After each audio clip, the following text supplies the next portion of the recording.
ये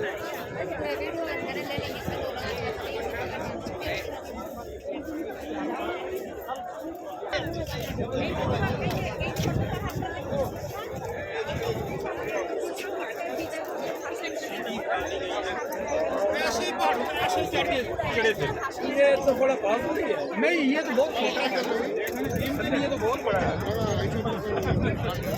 हाँ, ये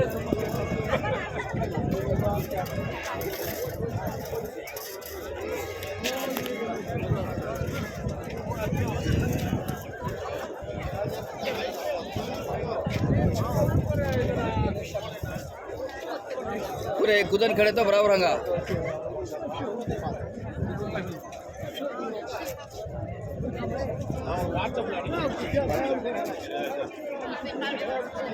ये जो मीनारा नजर आ रहा है ये मस्जिद नमीरा, इस मस्जिद नमीरा के पास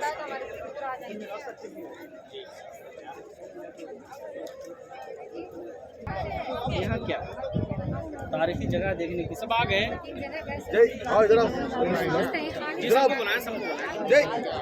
जिसको मस्जिद नमीरा कहा जाता है, जो साल में एक बार मस्जिद खुलती है, वो 9 जिलहिज्जा के दिन, जिस दिन यौम अरफात का मैदान होता है, उस दिन ये मस्जिद खुलती है। और उस दिन सिर्फ ज़ोहर की नमाज और असर की नमाज इस मस्जिद में होती है। और उसके बाद अल्लाह के नबी सल्लल्लाहु अलैहि वसल्लम जब मीना से आए थे, तो मीना के क्रॉस करके, मुज़दलिफ़ा क्रॉस करके डायरेक्ट आप सल्लल्लाहु अलैहि वसल्लम यहाँ आए, इस मस्जिद के पास आए। यहाँ आकर के आप सल्लल्लाहु अलैहि वसल्लम सहाबा कराम को ज़ोहर की नमाज और असर की नमाज, ज़ोहर की नमाज को ताख़ीर और असर की नमाज को तक़दीम करके यहाँ दोनों नमाज पढ़ाए और कसर करके पढ़ाएँ, 2-2 रिकात करके पढ़ाएँ। और पढ़ाने के बाद खुतबा दिए और वहाँ से डायरेक्ट आ गए यहाँ पे जबलुर रहमा पे आ गए। और आकर के यहाँ पर आप सल्लल्लाहु अलैहि वसल्लम सहाबा कराम को मज़ीद खुतबे से आप सहाबा कराम को इनायत फरमाया। मज़ीद खुतबा ये, इन्न दिमाअकुम व अमवालकुम व अरादकुम का हुर्मति यौमिकुम हादा फी बलदिकुम हादा फी शहर हादा। ये जो लंबी हदीस है, इस हदीस को आप सल्लल्लाहु अलैहि वसल्लम ने यहाँ पर सहाबा कराम के सामने बयान फरमाया। कुरान की जो आयतें नाजिल हुई है वो भी इसी अरफात के मैदान में कुरान की आयतें नाजिल हुई है। तो आप सल्लल्लाहु अलैहि वसल्लम ज़ोहर के बाद से मगरिब तक यहीं पे क़याम किए। इसीलिए आज जो जगह देख रहे हैं, ये जो भीड़ की जगह देख रहे हैं, लोग यहीं पे खुले रहते हैं। और यही जगह है जहाँ पर सहाबा कराम आए और लंबी देर तक खुतबा दिए, दुआ किए। ये जगह ऐसी है जो पूरे अरफात का मैदान सहाबा कराम को लेकर के अल्लाह के नबी यहाँ आए थे, इसीलिए लोग यहाँ पर आते हैं, इनकी ज़ियारत ज़्यादा करते हैं। दूसरी बात यह है कि जब वो रहमा पे देखिए एक निशान के तौर पर लगाया गया है ऊपर में, वो निशान के बारे में मुअर्रिखीन बताते हैं कि आदम और हवा की मुलाकात की जगह हुई थी। आदम और हवा की मुलाकात की जगह हुई थी, जिसकी वजह से आज निशानी के तौर पर इसको बना दिया गया है। और 350 साल के बाद, यानी बहुत ज़माने के बाद यहाँ मुलाकात हुई थी, इसीलिए इनका नाम अरफात का मैदान पड़ा है। दूसरी बात, मैंने आपके सामने ये कहा कि अरफात का मैदान इसलिए पड़ा कि सारे हाजी आते हैं यहाँ पे हज के मौके पर, एक दूसरे से पहचानते हैं, एक दूसरे को जानते हैं और एक दूसरे से शनासाई होते हैं, इसीलिए इनको अरफात का मैदान पड़ा। जबल रहमा पे यहाँ पर इतनी ज़्यादा भीड़ होती है हज के अय्याम में कि लोग पैर फेंकने की जगह नहीं होती है, इतनी भीड़ होती है इस जगह पर। सारे लोग धूप में खड़े रहते हैं या कोई अपने साया फगन होते हैं, साया लगाए होते हैं और यहाँ पर रब ताला से दुआएं करते रहते हैं।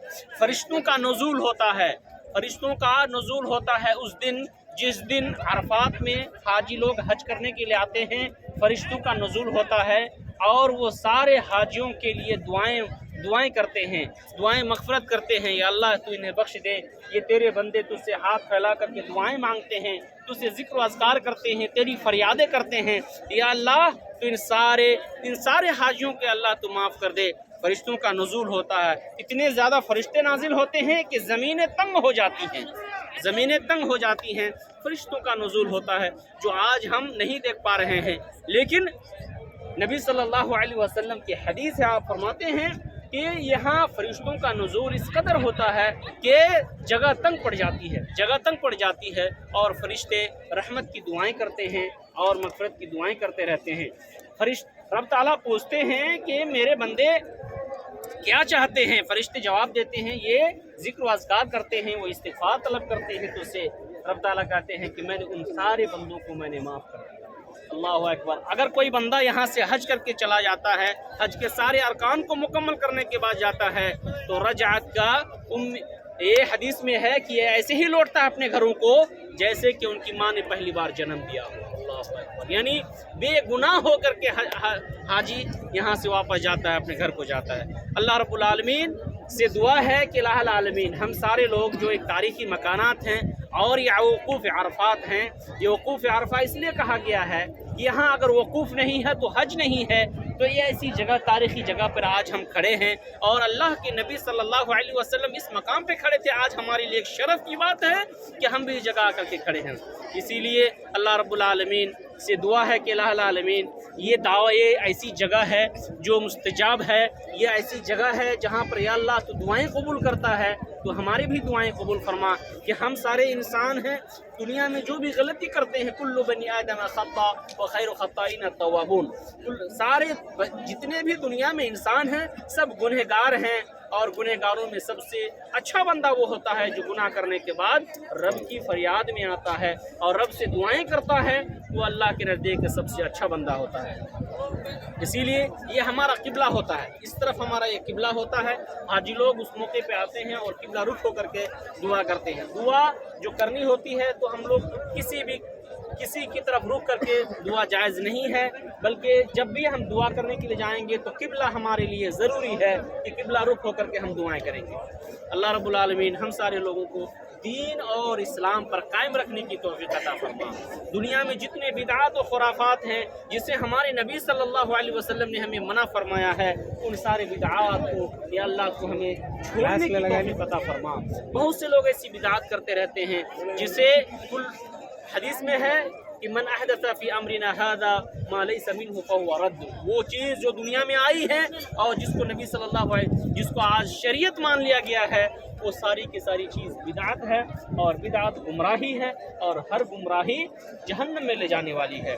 اللہ رب العالمین ہم سارے انسانوں کو نیک اور نبی صلی اللہ علیہ وسلم کو اپنا قدوہ اور اسوہ بنانے کی توفیق عطا فرمائے۔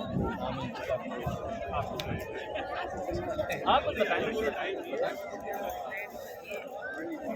الحمدللہ رب العالمین والصلاة والسلام علی رسولہ الکریم، اما بعد۔